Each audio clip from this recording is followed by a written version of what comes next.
Walaupun nampak macam tanda cat, bukan. Cerita ni, kala senja dia datang. Apa yang datang waktu senja? Antara peralihan malam dengan siang.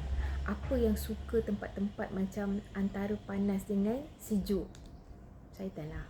Dan cerita ni, dia tentang cerita seram dan tema dia satulah.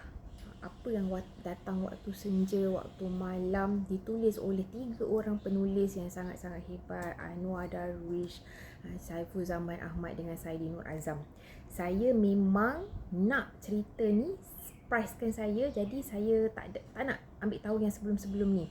Dan siapa yang pernah baca Marina, kalau nak tahu origin story dia, ada dekat dalam ni. Tak adalah saya kata macam wajib kan, tapi kalau kita nak tahu lebih lagi kenapa Marina ni dia sering dihantui oleh seseorang ni atau sesuatu ni kan, anda akan dapat daripada sini.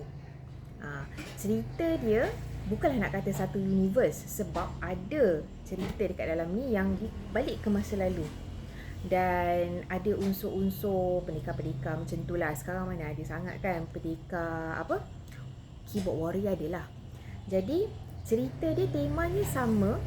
Dalam ketiga-tiga cerita ni ada beberapa watak yang konsisten muncul dekat dalam ni lah. Jadi saya kena fokus. Kalau anda seorang yang membaca dan sangat fokus, dan good for you lah. So tak apa, itu sahaja dia punya permulaan. Kalau anda nak tahu lebih lanjut lagi, mungkin lepas saya akan kongsikan lah. Yang pertama tu cerita tentang apa, bagi sikit-sikit lah. Yang kedua tu macam mana tengok dia tebas, sangat tebas ya. Kalau jatuh atas muka, memang kena renovate lah muka Jadi yang ni kalau nak bolehlah cari di showcase ke apa ke kan. So this one, kala senja dia datang, dah balut.